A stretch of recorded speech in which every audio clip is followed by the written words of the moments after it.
नमस्कार दोस्तों, जय हिंद। दोस्तों, अमेरिका और ईरान की जंग को लेकर डोनाल्ड ट्रंप ने एक बार फिर से बहुत बड़ा बॉम्ब फोड़ दिया है। और इस बार तो डोनाल्ड ट्रंप ने बताया है कि ईरान को पूरी तरीके से ब्लास्ट कर दे या तो ईरान के साथ डील कर ले। और दोस्तों, मीडिया रिपोर्ट के मुताबिक आने वाले दिनों के अंदर अमेरिका और इजराइल ईरान पर बहुत बड़ी स्ट्राइक करने जा रहे हैं। और मीडिया रिपोर्ट ये भी आ रही है कि इसके लिए बाकायदा अमेरिकन आर्मी और इजरायली आर्मी प्रिपरेशन भी कर रहे हैं। तो आने वाले दिनों के अंदर हम देखेंगे कि इजराइल और अमेरिका मिलकर फिर से ईरान पर बहुत बड़ी स्ट्राइक करेंगे। और दोस्तों, इसके पीछे डोनाल्ड ट्रंप ने रीजन बताया कि ईरान अमेरिका के साथ डील करने के मूड में नहीं है, इसीलिए इजराइल और अमेरिका ईरान के अंदर बहुत बड़ा ब्लास्ट करेंगे। उसके बाद ईरान अमेरिका के घुटनों में लेट जाएंगे और अमेरिका के साथ डील भी कर लेंगे। और दोस्तों, अभी हाल ही में ही ईरान ने अमेरिका के सामने एक पीस प्रपोजल रखा था। उस पीस प्रपोजल को डोनाल्ड ट्रंप ने देखते ही ठुकरा दिया, क्योंकि दोस्तों उसके अंदर ईरान ने ऐसी शर्तें रख दी थी कि वो अमेरिका कभी मानने वाला नहीं था। जी हाँ दोस्तों, उस पीस प्रपोजल के अंदर था कि अभी हाल ही में ईरान के न्यूक्लियर प्रोग्राम और ईरान के बैलिस्टिक मिसाइल प्रोग्राम को अमेरिका कॉम्प्रोमाइज कर दे और अमेरिका ने जो स्ट्रेट ऑफ हॉर्मुज के अंदर ईरानियन पोर्ट के लिए ब्लॉकेड रखा है उसको भी अमेरिका खोल दे तो ईरान अमेरिका के साथ बातचीत कर लेंगे। लेकिन दोस्तों, डोनाल्ड ट्रंप ने देखते ही मना कर दिया, क्योंकि अमेरिका और इजराइल ने ईरान पर इसीलिए हमला किया है कि एक तो ईरान की रिजिम चेंज हो जाए और दूसरा सबसे बड़ा अमेरिका और इजराइल का गोल यह था कि ईरान के न्यूक्लियर प्रोग्राम को पूरी तरीके से डिसमेंटल किया जाए और ईरानियन बैलिस्टिक मिसाइल प्रोग्राम को भी पूरी तरीके से खत्म कर दिया जाए। लेकिन ईरान ने तो अमेरिका के सामने यही शर्तें रख दी कि अमेरिका ईरान के न्यूक्लियर प्रोग्राम और ईरान के बैलिस्टिक मिसाइल प्रोग्राम को कॉम्प्रोमाइज कर दे तो ईरान अमेरिका के साथ बातचीत भी कर लेंगे और अमेरिका के साथ डील भी कर लेंगे। तो ऐसी शर्तें तो डोनाल्ड ट्रंप मानने ही वाले नहीं थे और डील की जो बातचीत चल रही थी वो भी हवा में उड़ गई। इसीलिए अब डोनाल्ड ट्रंप और अमेरिका को लगता है कि हमें फिर से ईरान पर बड़ी स्ट्राइक करनी पड़ेगी और ईरान को घुटनों पे लाना पड़ेगा, तब जाके ईरान अमेरिका की बात मानेंगे।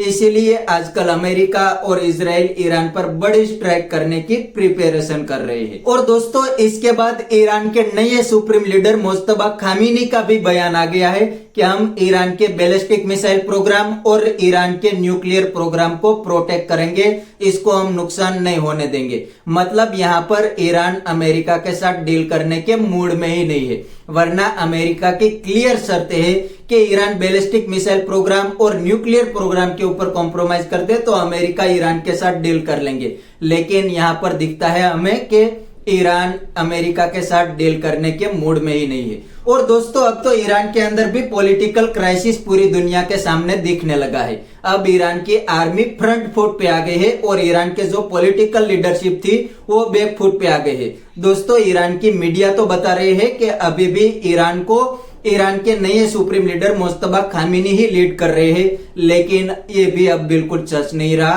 अब Iranian army general front foot पे आ गए हैं और ईरान के जो पॉलिटिकल लीडर थे वो अब धीरे धीरे बैक फुट पे आने लगे हैं।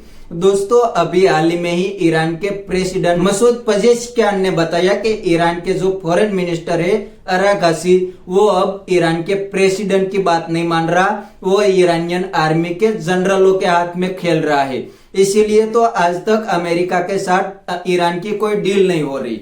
और दोस्तों, ये बात भी ईरान के प्रेसिडेंट की बिल्कुल सही है, क्योंकि जब ईरान के फॉरेन मिनिस्टर पहले अमेरिका के साथ बातचीत करने गए थे उस टाइम पे उसने बताया था कि स्ट्रेट ऑफ हॉर्मुज तो पूरी दुनिया के लिए खुल गया है।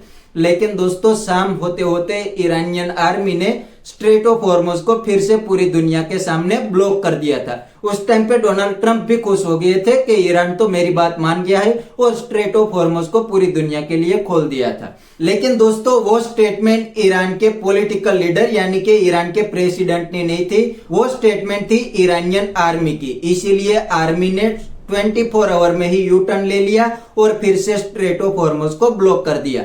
तो ये अब पूरी दुनिया को दिख रहा है कि ईरान के अंदर भी पॉलिटिकल क्राइसिस आ गया है। ईरान के अंदर भी एक साइड आर्मी है और एक साइड पॉलिटिकल लीडरशिप है, जिसमें आर्मी अब फ्रंट फुट पे आने लगी है और पॉलिटिकल जो लीडरशिप है वो बैक फुट पे जाने लगी है। तो ये अमेरिका के लिए तो बहुत अच्छी खबर है, क्योंकि अमेरिका और इजराइल तो पहले दिन से ईरान के अंदर यही चाहते थे कि ईरान के अंदर रिजीम को चेंज किया जाए। अगर ईरान की आर्मी पावरफुल बन गए तो ईरान के अंदर रिजीम चेंज करना बहुत ही आसान हो जाएंगे। इजराइल और अमेरिका मिलके ईरानियन आर्मी को थोड़े से पैसे दे देंगे, वो बाद में ईरान की लीडरशिप को हवा में ही उड़ा सकते हैं। तो दोस्तों ये है आजकल अमेरिका और ईरान की हालत। अमेरिका और इजराइल मिलके ईरान के ऊपर आने वाले दिनों के अंदर बहुत बड़ी स्ट्राइक करने जा रहे हैं, क्योंकि अभी तक ईरान अमेरिका और इजराइल की बात नहीं मान रहा। इसीलिए बात मनवाने के लिए डोनाल्ड ट्रंप ईरान के ऊपर बहुत बड़ी स्ट्राइक करवाएंगे। तो बस दोस्तों आज के वीडियो में इतना ही। अगर आपको ये वीडियो पसंद आया तो वीडियो को लाइक शेयर कर दीजिए और चैनल को सब्सक्राइब करना मत भूलिए। थैंक यू, मिलते हैं नेक्स्ट वीडियो में।